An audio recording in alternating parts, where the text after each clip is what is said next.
You've probably heard that Trump is livid at Attorney General Bill Barr for saying that the Justice Department couldn't find any proof that there had been any election fraud. News reports keep saying that Trump is so angry he wants to fire him immediately, but is being talked out of it by one of his cronies.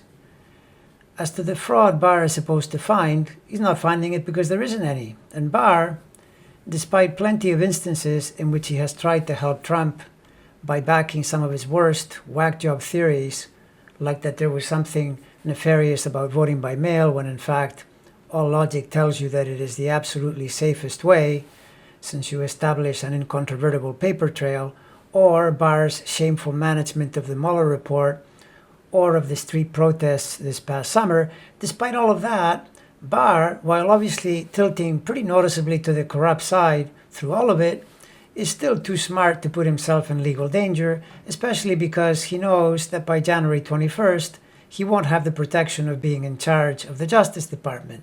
I'm sure it has crossed his mind that Nixon's Attorney General John Mitchell was not only disbarred, but also spent almost 2 years in the slammer for helping Nixon break the law, and he likely wants to avoid that particular turn of events.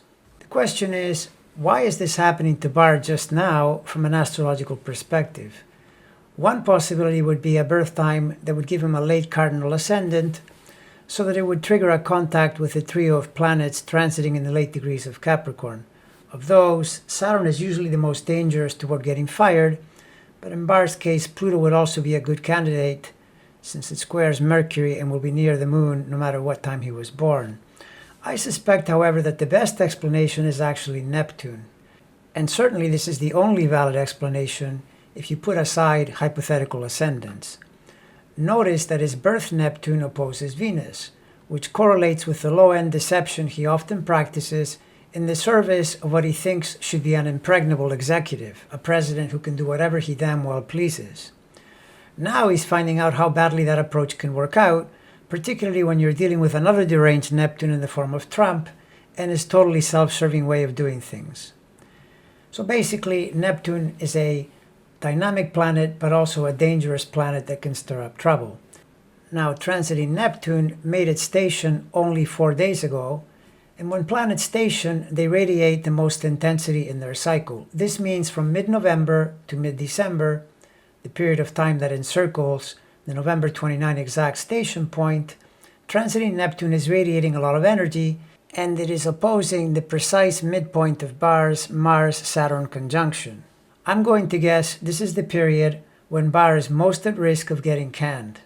Ironically, he would richly deserve it based on his softly but very effectively corrupt actions the past 2 years, but of course, not for what he's doing now, which I think is to save his own skin, but at least is also favorable for the survival of our democracy. Does it matter either way? Probably not, unless Trump needs an even more obsequious Attorney General to help him out with pardons or some such thing. What a zoo, what a total circus this administration is. But what else could we expect when the leader is a mad clown on steroids?